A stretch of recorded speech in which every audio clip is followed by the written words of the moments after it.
Waouh. Je te donne, je te dis ce qui va se passer. Cette traversée du Seigneur là, c'est-à-dire la vision était tellement forte. La vision était tellement forte.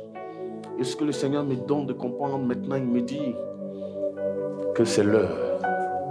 C'est-à-dire qu'il n'y a plus de temps à perdre. Ceux qui se disposeront, ceux qui viendront, qui seront assidus. C'est-à-dire, il dit, je suis prêt à avancer maintenant avec vous, aller de l'avant avec vous. Donc je le voyais passer par là comme ça, traverser. Et puis avec, c'est-à-dire quelque chose dans la main, il faisait des touches. Et il sentait qu'il était pressé. Pressé. Seigneur, c'est le temps maintenant, arrose. Arrose au nom de Jésus-Christ et repends ta grâce. Bénis, comble, transforme, multiplie-nous. Au Dieu des armées, au nom de Jésus, élève en ce lieu une armée d'hommes et de femmes accomplis. Une armée d'hommes et de femmes d'adorateurs. Une armée d'hommes et de femmes passionnés de Christ. Au nom de Jésus-Christ. Sois béni, mon Dieu, sois élevé, sois glorifié. Pour cette grâce ce matin, pour cette visitation, Seigneur Dieu. Merci, mon Dieu, pour ce message. Que toute la gloire te revienne. Maintenant, Seigneur, je veux me taire et que toi tu parles. Parce que je n'ai rien à dire. Et je ne sais ce qu'il faut dire. Mais toi, tu le sais. Ta grâce soit répandue. Et que nul ne retourne comme il y est entré. Au nom de Jésus-Christ. Merci pour ta présence. Merci pour ce message. Et pendant le message, Seigneur, touche. Ouvre les yeux. Libère. Guéris. Au nom de Jésus-Christ. Merci, Seigneur. Amen. Amen et Amen.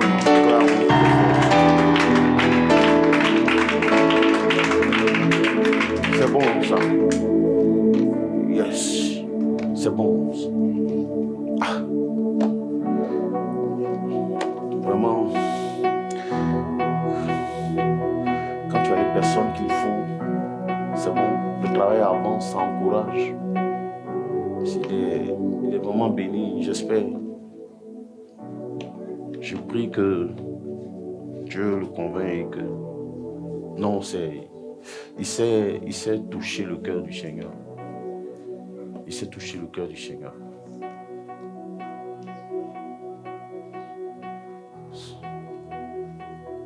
Ce matin, je ne sais même pas par quoi commencer.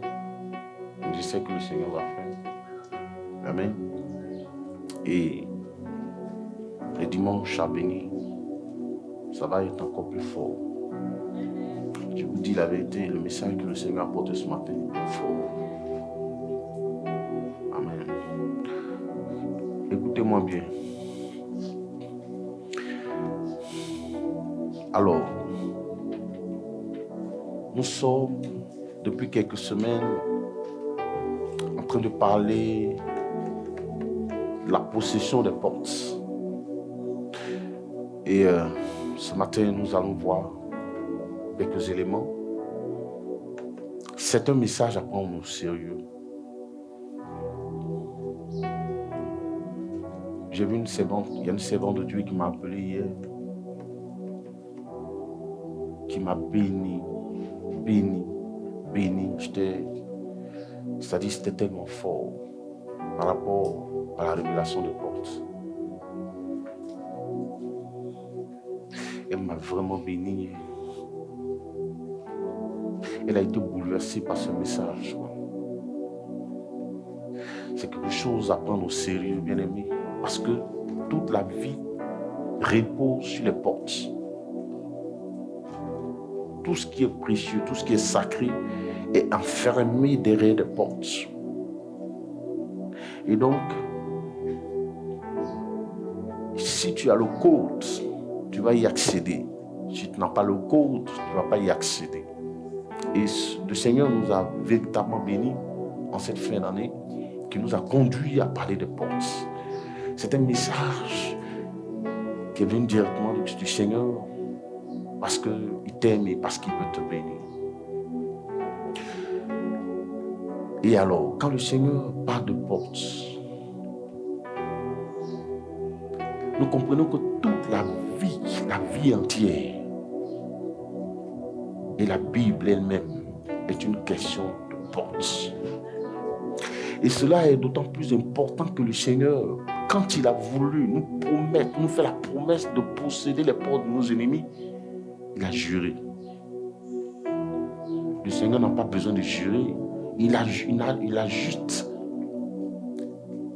juste à dire, vous posséderez les portes de vos ennemis. Mais il a juré. Une promesse faite avec un serment.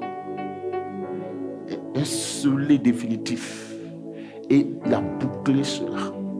Si Dieu s'est levé, qu'il a juré, bien-aimé, ça veut dire que cela est faux. Non, c'est très faux. Il a juré. Il dit, je le jure par moi-même, que ta postérité, Abraham, possédera la porte de ses ennemis. Je le jure.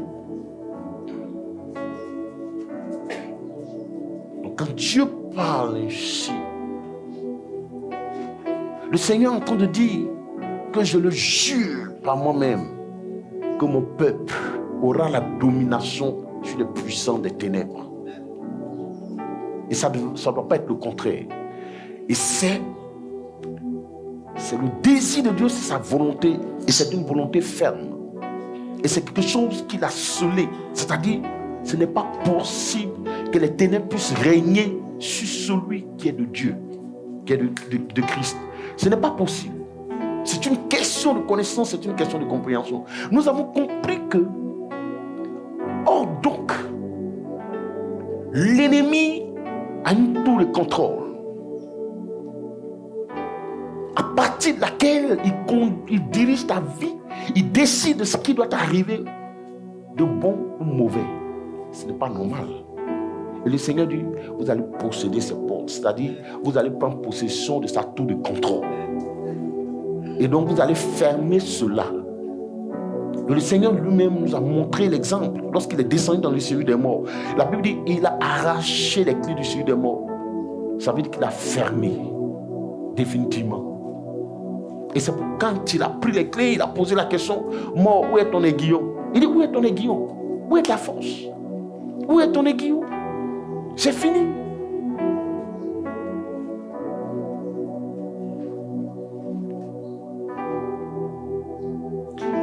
Il dit, ce n'est pas possible que tu puisses regimber contre mon peuple. C'est pas possible. Il dit, c'est pas possible. C'est ce que le Seigneur dit. Bien-aimé, si tu maîtrises les portes, si tu as la connaissance des portes, la compréhension des portes, tu vas vivre dans la victoire. Ça veut dire quoi? Je suis juste en train de faire un rappel.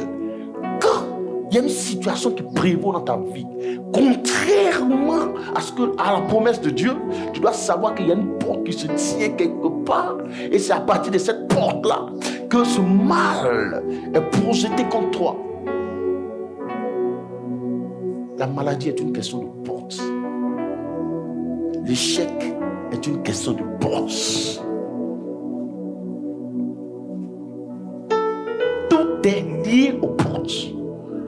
Maintenant, le Seigneur dit, allez posséder les portes de vos ennemis. C'est-à-dire, allez dominer sur eux. Fermez leurs portes. Leur lieu de commandement. Parce qu'on a vu que celui qui possède les portes à la domination, à la victoire. Parce que les portes, c'est une question d'entrée et de sortie. Or, si ici c'est fermé, qu'il y a un scellé, je brise ça au nom de Jésus, qu'on ne peut plus entrer, ça veut dire que c'est fini. Celui qui a mis le scellé, c'est lui qui contrôle. C'est lui qui a le pouvoir. Si le diable tient des portes dans ta vie, ça veut dire qu'il contrôle ta vie. Et tu dois refuser cela. Et c'est ce que nous sommes en train de voir depuis.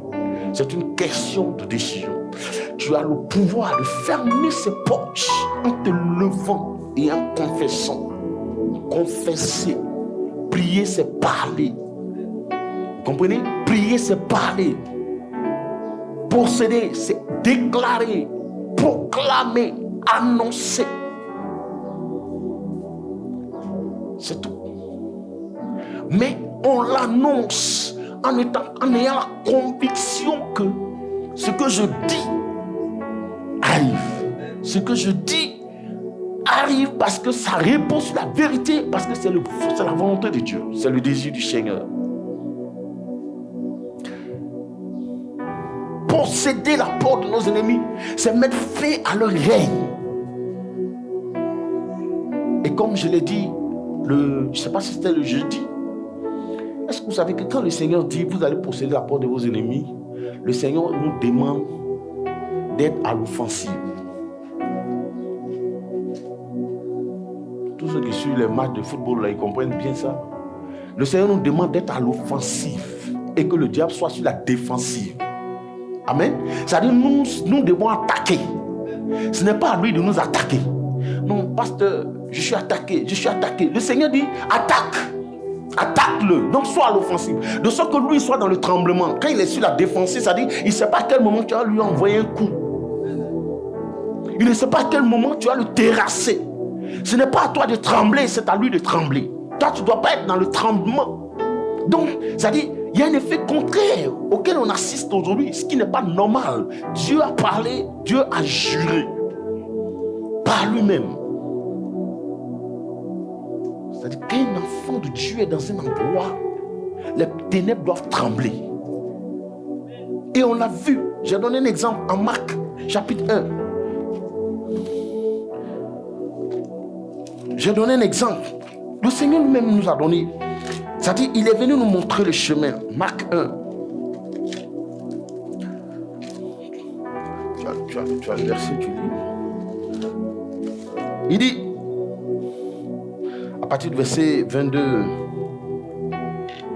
verset 24. Il était frappé de sa doctrine, car il enseignait comme ayant autorité. Lis à partir du verset 21. Il se rendit à Capernaum. Jésus se rend à Capernaum. Et le jour du sabbat, Jésus entra d'abord dans la synagogue. Vous allez comprendre ce qu'on appelle l'offensive, être à l'offensive. Oui. Jésus entra d'abord dans la synagogue.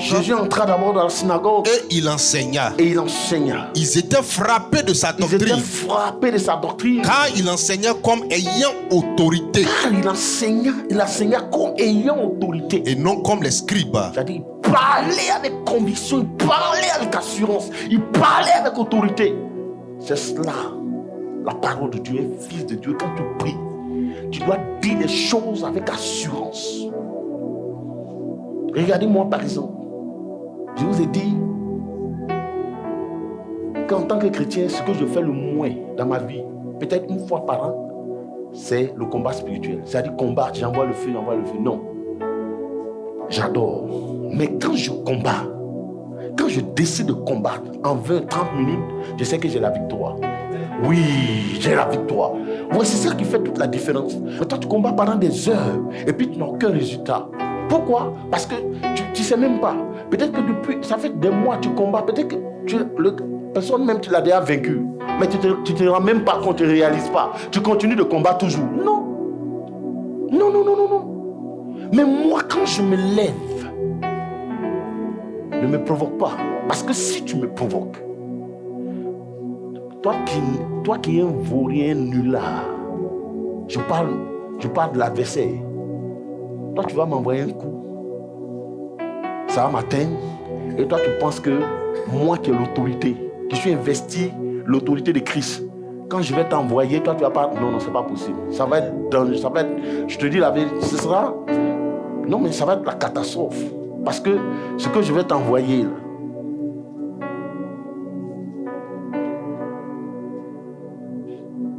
imagine que j'ai vécu ces expériences-là il y a peut-être... Je ne combats pas comme ça. Je combats peut-être une fois, 2 fois dans l'année.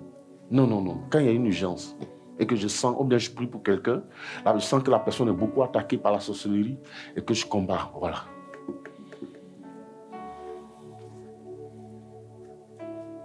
Il y a des témoignages, je n'ai pas envie. Parce que si je le dis, peut-être que ça va te choquer.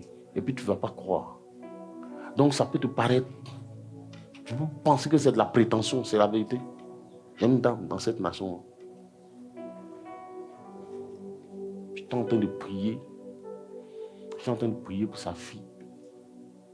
Qu'elles ont décidé de tuer. Elles sont un groupe. Elles appartiennent à l'église. Et on les appelle les sorcières de cette assemblée-là.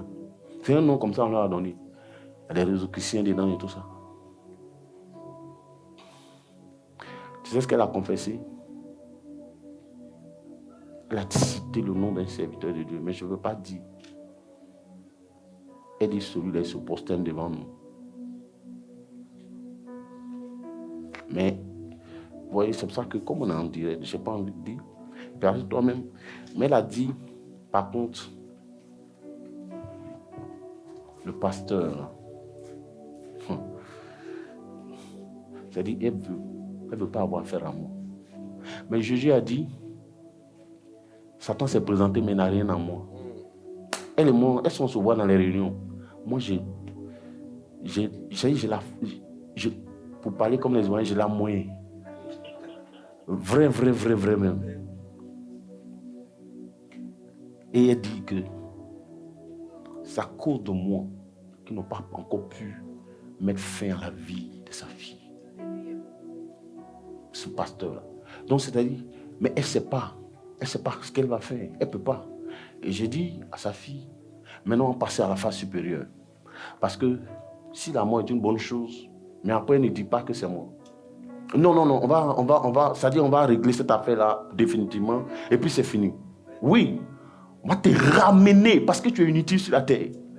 Je pense que moi, j'aime me lever, je n'ai pas adoré Christ, et puis j'aime me lever en train de combattre en vain. Paul dit, je frappe, non pas combattant les. Moi, il frappe avec précision. Ah, non, je te dis. Donc, le Seigneur a dit quoi? On va posséder la porte de nos ennemis. Amen. On va posséder la porte de nos ennemis. Ce n'est pas un jeu. Tu penses que c'est parce que le Seigneur avait beaucoup de choses à raconter? Non. Donc, ne joue pas avec cette histoire de porte. Si tu as l'âge de travailler, tu as des diplômes pour travailler alors que tu ne travailles pas, il y a une porte qui te combat. Le Seigneur dit, lève-toi pour la posséder.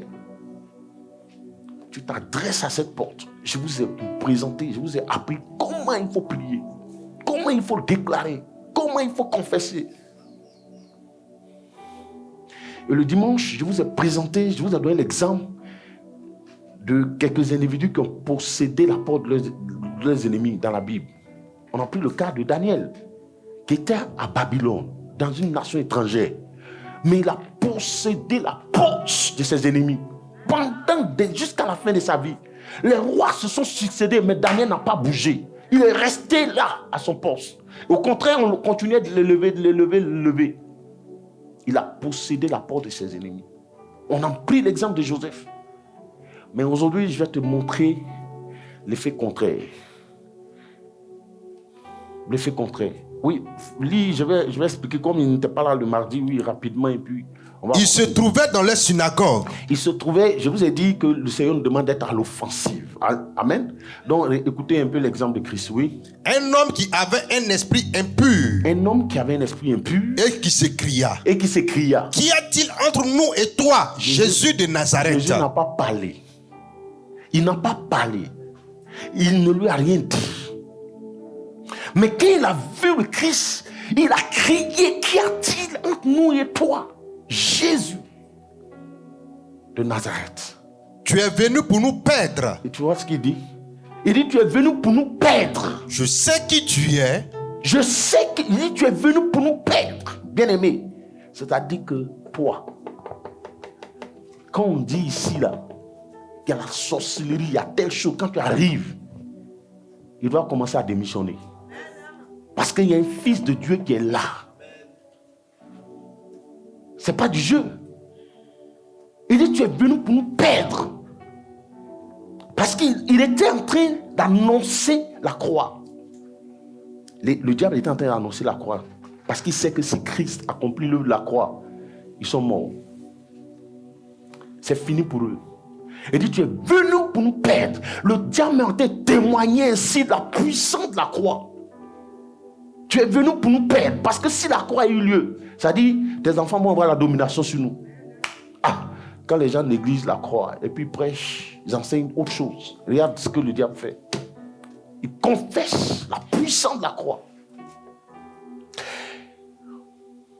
Et il dit, tu es le Saint de Dieu. Il dit, il n'y a rien entre toi et nous. Donc, c'est pour ça que si tu veux vraiment posséder les portes, tu ne dois pas flirter avec le diable. Non, tu ne dois pas flirter avec lui. Il dit, qu'y a-t-il entre toi et nous? Il n'y a rien. Tu ne peux pas vouloir posséder ces portes alors que tu es endetté par lui. C'est-à-dire, tu as plein de dettes. Tu prends chaque jour crédit chez lui. Tu fumes, tu te masturbes, tu fais plein de choses. Tu es en train de prendre des dettes. Ces dettes, c'est des dettes que tu es en train de... Mais tu manges avec lui, tu ne peux pas le chasser. Il dit, tu es le Saint de Dieu. Donc, ça c'est juste un petit rappel, je fais un petit résumé. Nous devons marcher dans la sanctification. De sorte que quand on vient, vous voyez, non, c'est pour ça aujourd'hui, la Bible dit, et puis ça, tout s'explique là. Porte, élevez vos linteaux. Pourquoi aujourd'hui les portes ne lèvent plus les linteaux? Les chrétiens s'arrêtent, porte, élevez vos linteaux, avec le Dieu de gloire, élevez vos linteaux. Mais ils n'ont jamais compris qu'il y a une question qui est posée. Qui est ce Dieu de gloire? Ah, c'est la question. C'est la question. Parce que c'est bien dit, qui est ce Dieu de gloire? Pour que moi je puisse élever mes linteaux. Il dit l'Éternel, puissant et glorieux. Voici le Dieu de gloire. Maintenant, quand on dit ça, les portes disent ok, il n'y a pas de problème. Les portes se prosternent parce qu'elles savent qu'il s'agit du Dieu de gloire, le Dieu tout-puissant. Pour que les portes élèvent les linteaux, ce n'est pas parce que tu dis que les portes vont élever les linteaux, mais il faut être dans une certaine conditionnalité. Amen. Mais oui, mais c'est pour ça que les chrétiens ont l'impression qu'aujourd'hui, tout ce que la Bible a dit là, c'est-à-dire on ne voit pas ça. C'est-à-dire, je mettrai la différence entre ceux qui me servent et ceux qui ne me servent pas. Je mettrai la différence. Seigneur, merci parce que tu me donnes pas, alors que tu n'as jamais servi le Seigneur. Mais vous ne pouvez pas vous calmer pour lire la Bible. Calmez-vous pour lire. Dieu ne ment pas. Tu ne sais pas. Tu es dans l'église, tu ne fais rien. Et puis tu dis, tu as dit que tu mettras la différence qui te sert, mais toi-même tu es conscient que tu sais. Tu sais, tu sais comment. Ça c'est un verset qui s'applique à nous autres. Ceux qui servent là, c'est à eux que ça s'applique. Mais toi tu ne sais pas. Tu veux prendre la bénédiction de ceux qui servent. Ça ne va pas s'appliquer à toi. Et puis après, vous êtes choqués, vous êtes surpris. Ah, mais tout ça, je confesse, j'ai dit, mais rien. Mais il n'aura rien. Parce que ce n'est pas de la figuration, c'est pas... Non. Nous sommes en guerre. Il dit, porte et levez vos linteaux, afin que le Dieu de gloire fasse son entrée. Mais quand les portes te regardent, elles ne voient pas le Saint-Esprit en toi. Elles voient une masse de chair. Elle voit la rancune, elle voit le péché, elle voit le mensonge. Et tu dis le Dieu de gloire. Les portes la main disent, mais ces gars-là, mais ils ne sont pas sérieux. C'est à qui ils parlent même. Ça dit porte la même, ils vont verrouiller ça encore 2 fois pour te donner. Mais quand un fils de Dieu arrive, à son approche, les portes commencent à s'ouvrir. Ah, on sent qu'un homme de Dieu est entré, qu'un fils de Dieu est entré. On sent. C'est-à-dire, tu dégages la vie. Tu dégages une certaine présence. Les portes vont élever les linteaux. Parce que celui qui est en toi, c'est le Christ. Parce qu'elle voit au travers de toi le Saint-Esprit. La plénitude de Dieu. Portez, élevez vos linteaux. Afin que le Dieu de gloire. Qui est ce Dieu de gloire? N'oubliez jamais cette question. Qui est ce Dieu de gloire? Tu me dis de lever mes linteaux. Mais quand je regarde en toi, ce n'est pas le Dieu de gloire qui est en toi. Donc, les gardiens ont dit, ferme ça même. Ah! Oui! C'est-à-dire les cadenas là, ils vont tripler, quadrupler ça même. Et moi, c'est plaisantin. Hein. Lui aussi, il vient dire, c'est ce qui s'est passé avec Paul et puis les filles de Céphas. Le diable, les filles de Céphas. Il dit, au nom de Jésus, sors. Au nom de Jésus que Paul prêche, sors. Il dit, ah ok. Je connais Paul et je connais Christ. Mais vous, qui êtes-vous? Amen. Alors,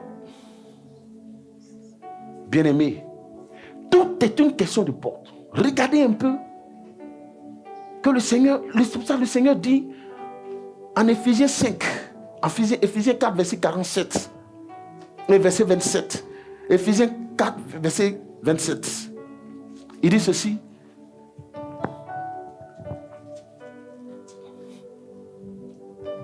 Et ne donnez pas accès au diable. Non, il faut commencer par le verset 26.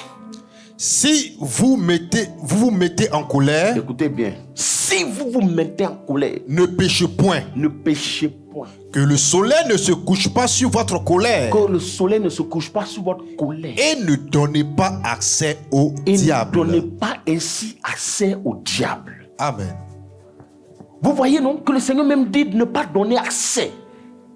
Si Dieu dit de ne pas donner accès, ça veut dire que ta vie a une porte. C'est-à-dire que c'est parce que tu ouvres grandement la porte. Il dit, si tu es en colère, tu n'as pas encore péché. Tu as le droit de t'énerver, peut-être contre un frère, parce que tu lui as demandé de faire ça, il n'a pas fait. Mais la Bible dit, ne pêche pas. Ne commence pas à l'enfermer dans ton cœur. Il dit que la colère, il dit que le soleil ne se couche pas sur votre différend. Ah, ce verset-là, mon épouse et moi, nous avons compris et nous vivons avec ça tous les jours. C'est-à-dire quand il y a un malentendu, on s'arrange tous les deux pour ne pas que le soleil se couche. Qu'on dorme avec ça jusqu'au lendemain. Parce que si vous faites ça, il dit vous donnez ainsi accès. Accès à quoi? À votre vie. Vous donnez accès à votre vie au diable. Vous lui donnez accès. C'est-à-dire que vous venez d'ouvrir une porte. Tant qu'il n'y a pas de porte, le diable ne peut pas rentrer. Et je vous ai donné l'exemple de Genèse. En Genèse, il a dit à Caïn, il dit, si tu agis bien, certainement, si tu agis bien, tu relèveras la tête. Mais si tu agis mal, le péché est tapis devant ta porte. Mais si le diable était si fort, pourquoi il n'est pas entré en lui directement? Mais il est tapis devant la porte parce que la porte est fermée. Amen. Il n'a pas accès. Donc il attend que tu ouvres. Tant que tu n'ouvres pas, il ne peut pas rentrer. C'est exactement ce qui se passe dans la vie naturelle. Si tu as ta maison, tu n'as pas ouvert la porte à quelqu'un, la personne ne peut pas entrer. C'est lorsque tu ouvres que la personne a accès. Donc il dit, ne donnez pas accès au diable. Ne donnez pas accès par votre mauvaise attitude. Et on va voir de l'exemple de quelqu'un qui a donné accès au diable.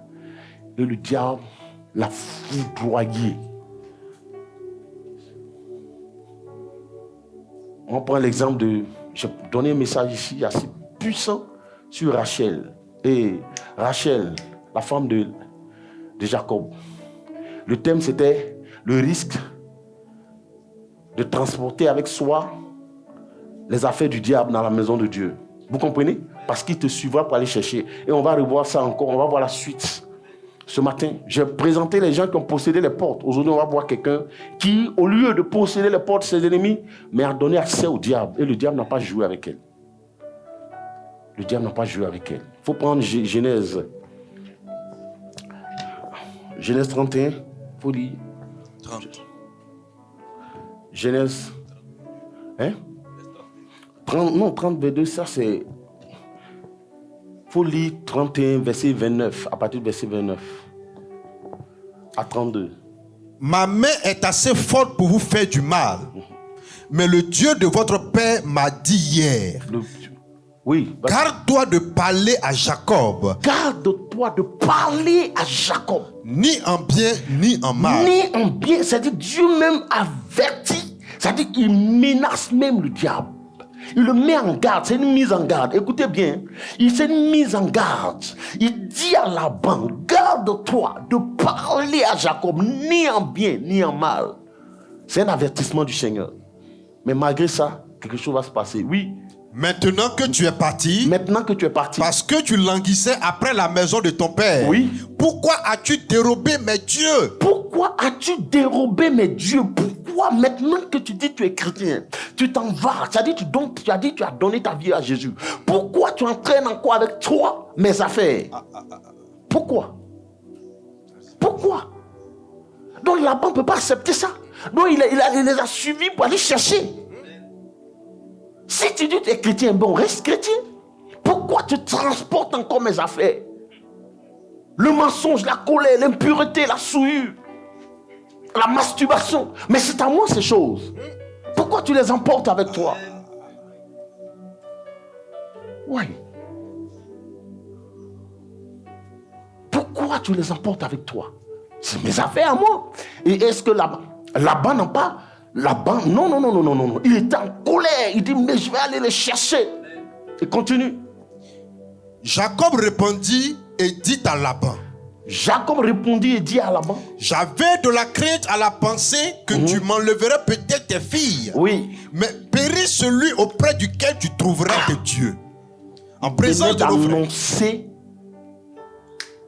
C'est-à-dire la sentence. Périt soit celui auprès de qui tu trouveras tes dieux. Ça a été lancé, le verdict. La sentence a été prononcée. Je te dis, la malédiction a été déjà lancée. Il a dit, périt soit celui auprès de qui tu trouveras tes dieux. Oui. En présence de nos frères. Examine ce qui t'appartient chez moi. Vous avez vu, non? Il dit, examine ce qui t'appartient chez moi. Et prends-le. Il y a. Le défi est lancé. Donc, examine. Il dit, examine. C'est fort. Hein? La Bible parle. Il dit, examine. Ça dit, prends ton temps et observe. Fouille. Renverse. Regarde. Avec attention.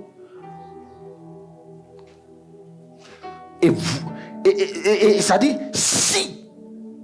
Jusqu'à ce que tu constates, oui ou non, si tu as tes affaires avec moi. Relis, examine. Examine ce qui t'appartient chez moi. Examine ce qui t'appartient chez moi. Et prends-le. Frère, si tu as compris ça là, tu vas te ranger. Parce que je te dis la vérité. Moi, je simplifie en disant, tant que tu n'as pas emprunté plus crédit chez quelqu'un, la personne ne t'encaisse pas. Mais si tu as emprunté de chez quelqu'un, la personne va t'encaisser.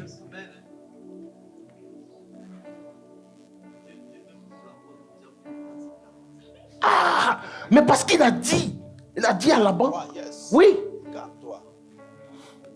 garde-toi de parler. Dieu a menacé Laban. Garde-toi de parler en bien ou en mal contre Jacob. Mais malgré la menace, malgré la mise en garde, vous n'avez pas compris que ça ne vous choque pas que malgré cela, Laban part. Je ne suis pas venu pour faire palabre. Je suis venu pour chercher mes affaires. Le Seigneur a dit de ne pas parler en bien ou en mal contre toi. Je suis d'accord.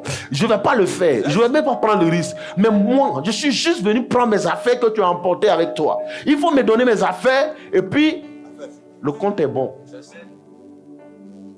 Donc, on peut être un enfant de Dieu et puis être menacé, terrassé par le diable. C'est pour ça que les gens s'étonnent dans l'église. Regarde en toi. Je ne sais pas qu'est-ce que tu as transporté avec toi dans la maison de Dieu.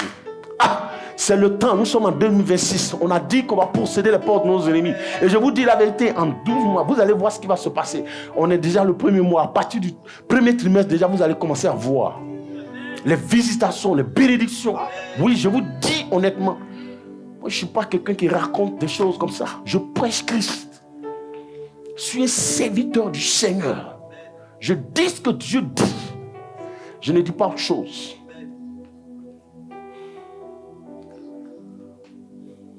Parce que moi-même, pour que je sois là où je suis, je n'ai pas eu besoin d'imposition de main. Personne ne m'a imposé les mains pour que je devienne ce que je suis. Non. C'est la parole de Dieu que j'entendais. Le miracle dans la parole. Vous comprenez? Il dit pas. Et malgré cela, il dit, je suis venu chercher mes affaires. Jacob, il faut continuer. On dit Jacob ne savait pas que Rachel les eut dérobé. Jacob ne savait pas que Rachel les eut dérobés. Il ne pouvait pas imaginer que sa préférée, la femme pour laquelle il a travaillé pendant combien d'années, la femme qui était le cœur, son cœur, son choix, son désir, celle pour qui il a donné toute sa vie, il ne savait pas que c'est celle-là, Rachel même, Léa même, qui n'aimait pas. Parce que c'est bien écrit dans la Bible qu'il n'aimait pas Léa. En Genèse 29. Oui, il n'aimait pas beaucoup Léa. Mais il ne pouvait pas imaginer que celle même qui était son cœur là, celle qui était capable de faire ça, qu'elle était capable de voler des dieux. Alors qu'elle a entendu parler du Dieu de ses pères, le Dieu d'Abraham, d'Isaac et de Jacob. Le Dieu qui a permis qu'il soit béni, que la maison de son père soit bénie. Comment en face de ce Dieu-là, tu peux être encore capable d'aller chercher des choses en Égypte? Jacob ne savait pas. Il ne pouvait jamais imaginer. C'est exactement ce qui arrive aux chrétiens.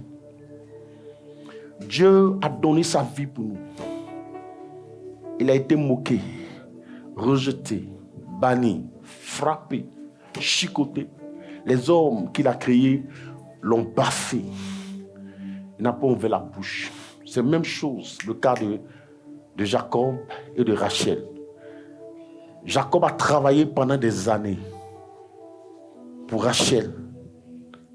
Mais il ne pouvait pas imaginer que celle-là serait capable de voler et d'entraîner des choses avec elle dans la maison de Dieu. Il ne savait pas, il ne pouvait pas imaginer. Et donc, qu'est-ce qui va se passer? Quand son père rentre, elle cache.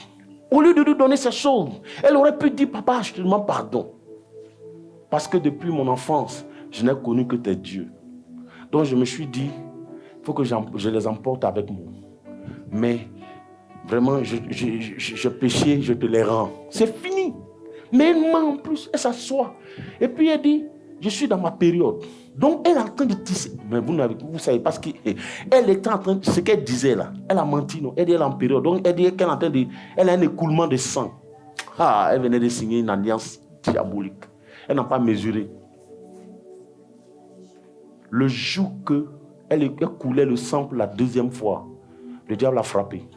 Parce que la parole a été annoncée. Périsse soit celui auprès de qui tu trouveras tes dieux. La parole était là. Elle parcourait. Elle courait. Elle courait. Elle courait. Elle a donné naissance une première fois. Comme Dieu a son plan. C'était Joseph. Donc le Seigneur a fait grâce. La deuxième fois qu'elle était en train de couler, puisqu'elle a dit, je suis dans ma période.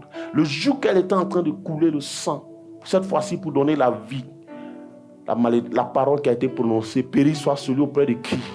Boum, Rachel est morte. Elle n'a même pas eu l'occasion de lever son enfant. Je ne veux pas. Hein? Vous avez vu, nous? Elle est morte. Elle est morte entre Bethel et Bethléem. Bethel qui signifie la présence de Dieu. C'est-à-dire, elle n'est pas restée dans la présence de Dieu. Dieu n'a pas permis. Bethel signifie la présence de Dieu. Mais elle n'est pas morte dans la présence de Dieu. Écoutez-moi bien. Vous avez vu? C'est-à-dire, et Bethléem qui signifie la maison du pain, donc la maison de l'abondance. Elle n'a ni connu la présence de Dieu, ni l'abondance. Elle est morte. Elle a été enterrée entre Bethel et Bethléem. C'est bien écrit en Genèse 35, à partir du verset 16, je crois. Ok, maintenant c'est bon. Rachel est morte. Elle n'a même pas vu la gloire de Joseph. Elle n'a pas vu. Elle n'a pas vu l'élévation de son fils. Elle n'a pas vu. Elle n'a pas vu cet enfant qui allait posséder les portes de l'Égypte. Élevé. Pharaon dit, Joseph, seul le trône m'élève au-dessus de toi. Sinon, en dehors du trône, tu es le patron. C'est toi-même, c'est-à-dire, Même ce que je vais manger, c'est toi qui vas décider. Moi, je viens juste à table pour constater ce qu'il y a. Mais c'est toi qui décides chaque jour de quoi je vais manger. De quoi est-ce que je vais manger. Qui va décider de ce que je vais manger chaque jour. C'est extraordinaire ça. Mais Rachel n'a pas vu tout ça. Rachel n'a pas vu tout ça. Parce qu'elle a menti. Parce qu'elle a pris des affaires du diable. Et il est allé l'encaisser. Et elle a gardé ça. Parce que nulle part dans la Bible n'a été dit qu'elle les a jetés ou elle a fait quoi que ce soit. Mais il y a une parole qui a été déjà lancée. Cette parole l'a poursuivie. Ça l'a rattrapée entre Bethel et Bethléem.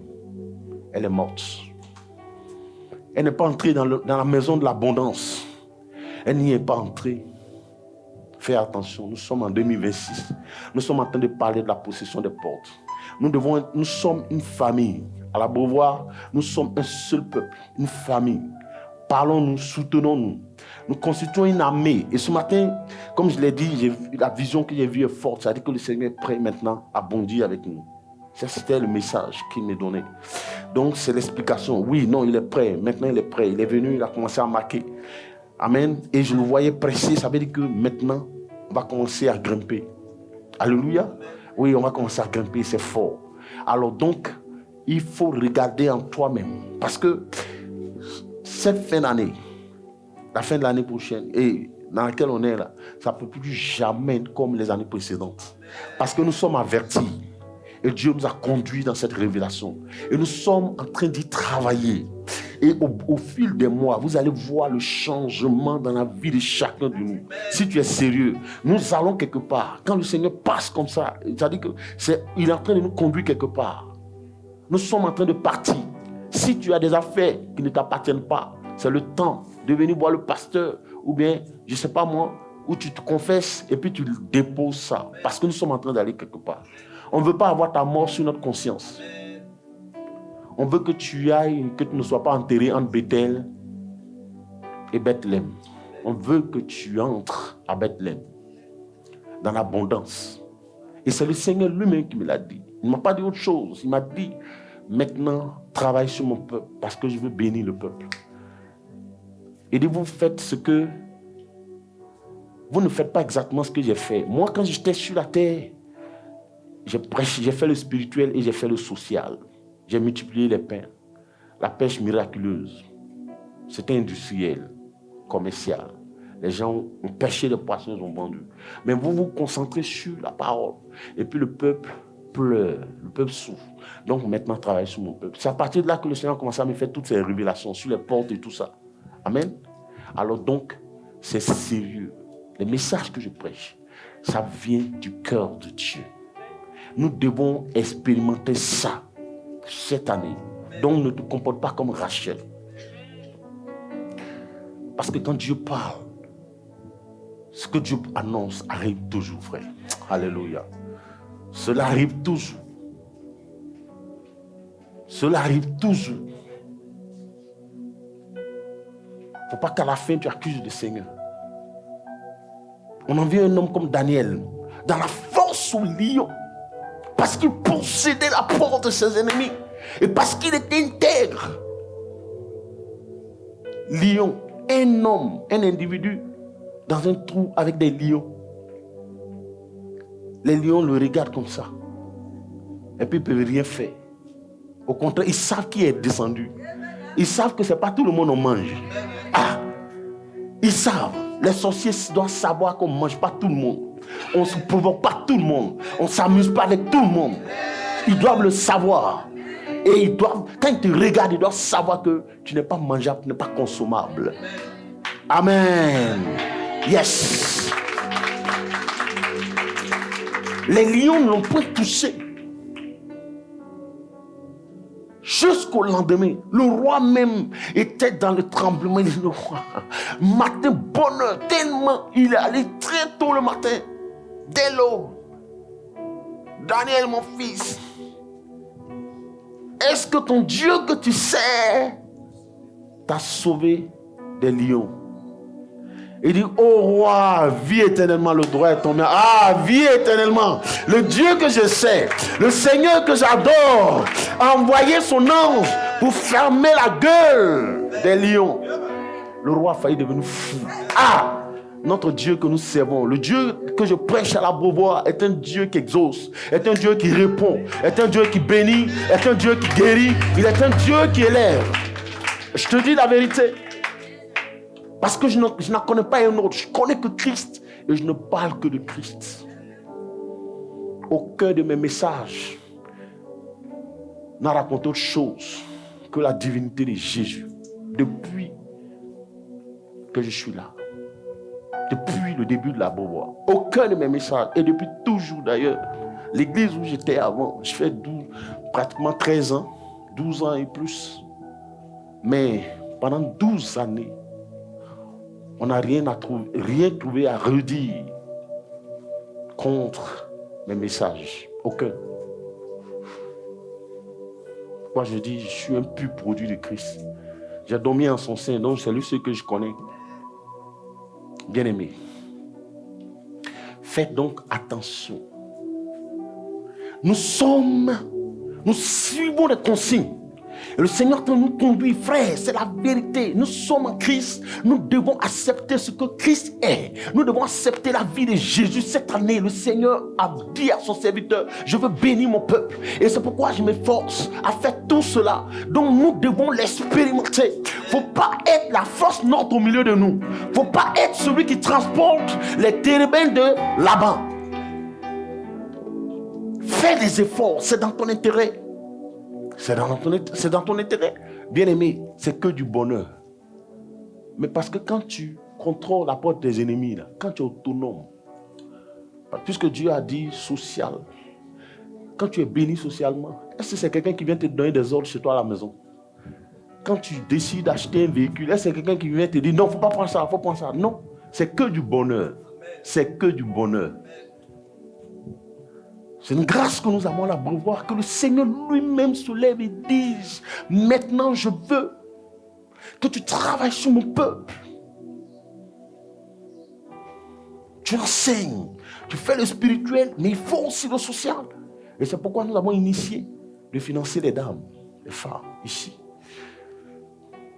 Pour qu'elles puissent travailler. De sorte qu'il n'y ait point d'indigents. De sorte que... Et que tu ne sois pas obligé de livrer ta vie à cause d'une pommade. Ou à cause du poulet braisé. Toi qui es sacré. Ça n'a pas de sens.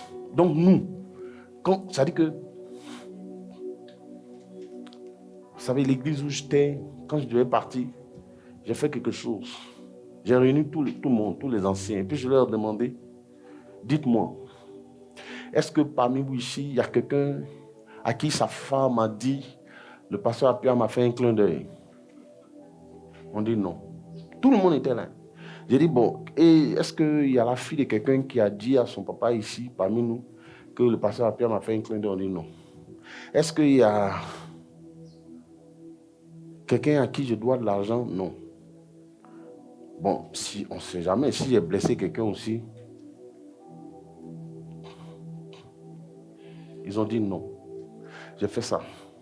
J'ai dit, mais maintenant mes mains sont pures vis-à-vis de vous. Je m'en vais. Vous avez dit que je n'ai rien fait. Je m'en vais. Il ne faut pas qu'après mon départ, que vous trouviez quoi que ce soit dit sur ma personne. Mes mains sont pures. Alors donc, qu'est-ce qu'il voulait? Pourquoi j'ai rendu ce témoignage? J'ai dit que nous, on va travailler de sorte qu'il n'y ait pas d'indigents parmi nous. Donc nos mains seront pures. On aura fait l'œuvre du Seigneur. Aider, soutenir les femmes à travailler, les jeunes gens à travailler avec le peu de moyens qu'on a, de sorte que quelqu'un ne soit pas obligé d'aller se compromettre. Et donc c'est pourquoi, quand on sera en face du Seigneur, nos mains seront pures. Nos mains seront pures. Bien-aimée, Rachel pensait que c'était du jeu. Elle a menti, elle a volé les térébins de son père. Et son propre mari a lancé cette parole cette sentence pour dire, péri soit celui auprès de qui tu trouveras tes dieux. Elle a caché les dieux, elle les avait avec eux. Donc souvenez-vous qu'elle a menti à son père pour dire, je suis dans ma période, donc je suis en train de verser du sang. C'est pour ça que je ne peux pas me lever. La parole, elle venait de signer son arrêt de mort. Le jour qu'elle a versé le sang pour la deuxième fois, en train d'accoucher Benjamin, boum, la parole s'est accomplie, elle a péri. Jacob a pleuré, ça lui a fait mal. Mais je ne sais même pas si il a su un jour qu'elle avait volé les térébins de son père. Non, tu ne peux pas transporter les affaires du diable dans la maison de Dieu et puis t'asseoir dessus, cacher ça, on est en train de prêcher. Et après, c'est après condamner le Christ. Pour dire non, la parole de Dieu, là, mais aujourd'hui, les pasteurs, ils prêchent, mais rien. Non, hein. Nous, quand on prêche, là, ce n'est pas rien. Non, non, non, non, non. La parole de Dieu est puissante. La Bible dit qu'elle est vivante. Elle est efficace. Elle est pénétrante, capable de descendre dans ta vie, briser les liens. La Bible dit qu'elle est plus tranchante que n'importe quelle épée à double tranchant. Donc, capable de couper les liens de ta famille. Mais toi, sois intègre. Mais c'est tout ce que Dieu a dit à Abraham. J'ai dit, le jour que le Seigneur a ouvert mes yeux dessus, mais cette parole était trop forte. Il appelle Abraham. Il dit Abraham. Abraham. Car il a appelé Abraham. Abraham, Abraham. Quand Abraham a répondu, tu sais ce qu'il a dit? Non, j'ai trop aimé ça. De Jésus. Il dit, je suis le Dieu Tout-Puissant. En Genèse 17. Il dit, je suis le Dieu Tout-Puissant. Toi, ça veut dire que tout ce que tu vois m'appartient. Je n'ai besoin de la vie de personne pour te bénir, pour te lever. Toi, Abraham, toi, marche devant ma face et sois intègre. C'est fini. Quand Dieu parle à ses fils, il ne parle pas beaucoup. Dieu n'est pas bavard. Quand Dieu s'adresse, donc il faut être un fils. Parce que pour parler à un fils, là, on ne parle pas beaucoup. On ne parle pas beaucoup. Là, toute la vie d'Abraham a été résumée dans cette phrase. Je suis le Dieu Tout-Puissant. Toi, quant à toi, c'est-à-dire que je suis capable de pouvoir tous tes besoins. Spirituellement, physiquement, socialement. Mais toi, ta responsabilité, c'est de marcher devant ma face. C'est-à-dire, demeure dans ma maison, demeure dans ma présence et sois intègre. C'est fini. Le discours est terminé. Ah. C'est aux enfants qu'on est obligé de parler jusqu'à ce que le voisin qui est à côté reçoive toutes ces paroles-là pour devenir sage. Pendant que l'enfant à qui on parle ici dans la maison, il est toujours dans son même état. C'est pas normal. Ça, c'est ma mère qui disait ça. Elle avait des paroles fortes. On vous parle jusqu'à le fils du voisin va prendre ça pour réussir. Faut pas faire ça. Il faut que tu sois un fils. Quand Dieu parle à des fils, moi, quand je devais quitter, venir, quand j'étais au Canada, je devais rentrer. Quand le Seigneur m'a dit de rentrer, une seule phrase, avant que je ne prenne l'avion, la nuit, dans la vision, une seule phrase. C'est comme si quelqu'un pouvait dire tout ça pour ça, juste pour une phrase. Mais cette phrase-là, tu ne peux pas. Le Seigneur m'est apparu, il m'a regardé et il m'a dit ceci. Si tu es sérieux, il n'a même pas donné la suite. Il dit si tu es sérieux. Et puis c'est fini, la vision est terminée. Et ça, on a bien de parler encore, d'entrer dans les détails. C'est ce que le Seigneur m'a dit. J'étais en larmes. Il dit si tu es sérieux.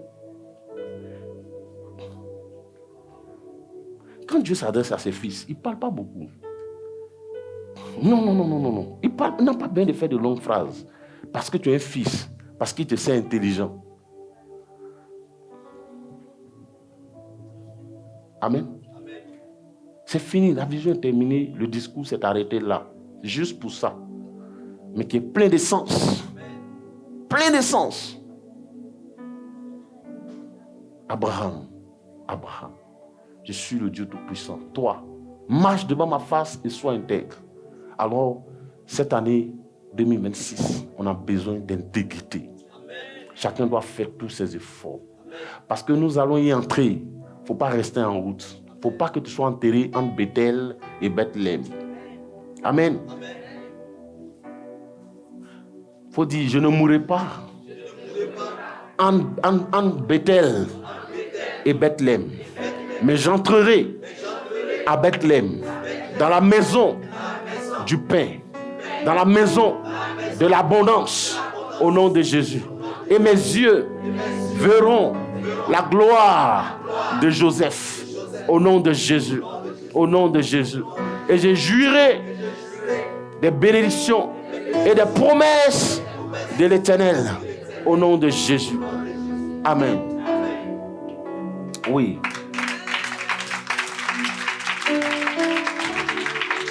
Tu ne dois pas mourir. Non, entre Bethel et Bethléem. Non, tu dois entrer à Bethléem. Ah. Nous devons obligatoirement entrer à Bethléem. Pourquoi? Ni dans la présence de Dieu, ni dans la maison du pain, mais au milieu. À cause de ce que... Tu vois comment le diable est méchant. Il a attendu au moment. Et toi, tu vas rentrer aussi. Toi, tu vas aller où même? Comment c'est là? Mais Dieu là, que tu as appris avec toi, tu vas rentrer où? Les autres, toi, si tu es rentré, on va rester ici, nous deux. Tu n'as pas dit tu aimes mes dieux, donc on va rester ici. Par là-bas, c'est le Dieu de Jacob, le Dieu d'Abraham, d'Isaac et de Jacob à Bethléem. Mais comme tu as préféré mes dieux, donc nous, on va rester ici.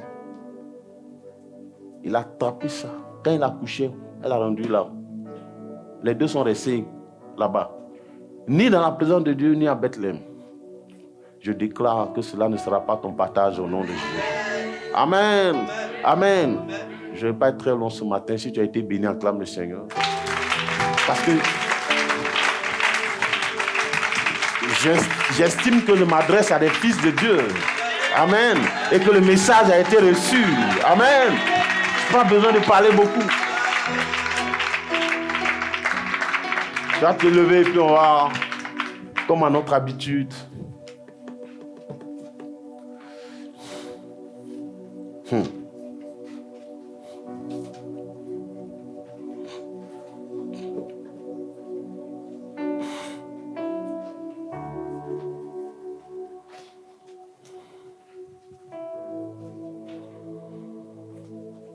Oh, tu dis Seigneur Jésus, je te dis merci pour ce message qui s'est adressé à mon cœur et non à mes oreilles. J'en accuse réception avec action de grâce. Au nom de Jésus, que cette parole me réveille et que l'exemple de Rachel me serve. Au nom de Jésus, dans ma marche, tout au long de cette année, aide-moi, Père, à restituer au diable ses affaires. Selon qu'il est écrit, rendez à Dieu, donnez à Dieu ce qui est à Dieu et à César ce qui est à lui. Aide-moi à rendre à César ses affaires, la rancune, la colère, la méchanceté, la calomnie. Aide-moi, Seigneur, à me débarrasser de ces choses. Car tu m'appelles à Canaan. Tu m'appelles à entrer à Bethel. Au nom de Jésus. C'est pourquoi aide-moi à divorcer avec tout ce qui pourrait être un frein à mon entrée à Bethléem. Donne-moi la force par ton esprit de me séparer des dieux de Laban. Au nom de Jésus. Au nom de Jésus. Afin que je ne sois point enterré entre Bethel et Bethléem. Car tu m'as appelé et ma destination est Bethléem. Seigneur, merci parce que cette année, je marche non pas avec ma force, mais avec la force de ton esprit Et je crois que j'y arriverai au nom de Jésus. Je verrai de mes yeux Bethléem, la maison du pain, la maison de l'abondance, au nom de Jésus. Là où coule le lait et le miel, au nom de Jésus. Seigneur, merci. Que toute la gloire te revienne au nom de Jésus. Amen. Amen. Amen.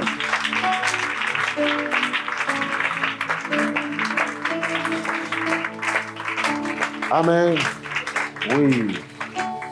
Nous sommes en partance pour Bethléem. Il ne faut jamais oublier ça. Cette année, on s'en va à Bethléem. On s'en va à Bethléem.